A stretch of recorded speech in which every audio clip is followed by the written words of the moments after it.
Imagine you're on a first date at the movies and your date starts to text. You turn around and say to her, maybe you should take it outside. She stands up and says, I'll be right back, but she never comes back. What do? What would you do? Would you try to make her pay for the price of the movie ticket? Well, that's what one guy did. I'm Patrick Wanis, human behavior and relationship expert, PhD. Yes, it's true. This guy actually did it, except that it's actually not funny when you delve a little deeper and you get to understand what was really going on. Brandon takes Crystal out on a date. First date to the movies. What kind of guy takes a girl out on a first date to the movies? You can't talk, you can't get to know each other, you can't communicate. Nonetheless, he buys her a $4 slice of pizza and pays for the price of the movie ticket. During the movie, he says, within the first 15 minutes, she started to text. He says she was texting 10 to 20 times. Was it 10 or was it 20? She says it was only 3. Nonetheless, he says he turned around and said to her, I think you should take it outside. She stands up and thinks to herself inside her mind, maybe I should take myself outside and never come back. She says to him, I'll be right back, but she doesn't come back.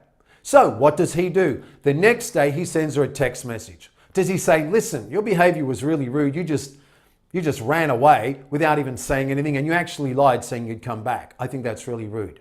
No, he didn't do that. He says, you cost me a $4 slice of pizza and the movie ticket. In fact, you cost me money because of your rude behavior. That's not true. It didn't cost him more money. He already bought the ticket and the pizza before she got there. He doesn't have ownership of her. Nonetheless, that's not enough for him. He then says, and if you don't give me the money back, I'm going to take you to small claims. He threatens her with legal action. What kind of person does this? Very simple. Someone that wants to control, dominate and manipulate the other person. So he actually files a petition in small claims saying that her rude behavior is a threat to civilized society. No, it's not. It's one individual and she's not threatening the entire society. Nonetheless, somehow this gets to Inside Edition and one of the reporters decides to mediate and they get together.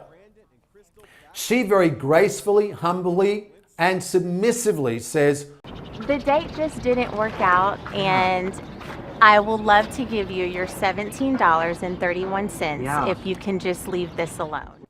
Now notice his body language. He's standing up there, he's protective, but he's also standing up ready to dominate. He believes he's in a position of power and he's authoritative. Then what happens? Well, she hands him the money, and then what does he do? He makes sure that it's all there.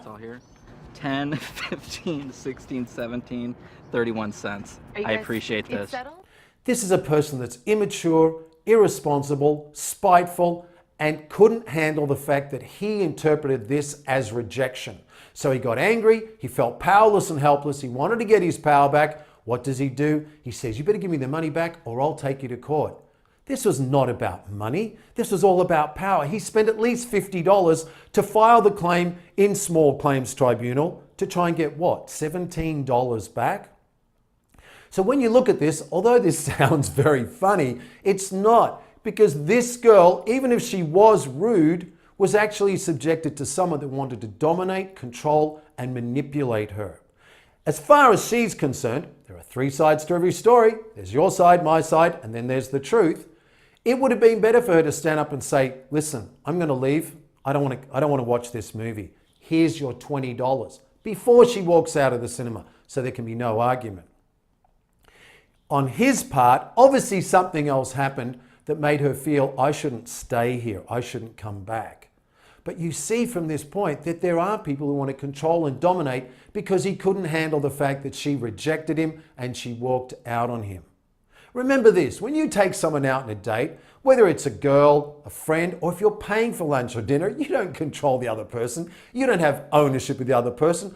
Of course, you expect them to be kind and respectful and gracious, but you don't expect to own them. You don't have ownership of other people.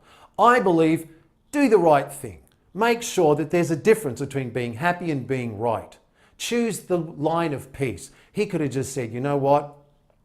What she did was wrong, but I'm going to choose to be happy. I'll let it go. I might send her a message and say, please don't do this again. It was very rude, or please tell me why. If you'd like to learn more about relationships, you can go to my website, patrickwanis.com. And if you're trying to get over a past relationship, then look for my new audiobook and program, Get Over Your Ex Now.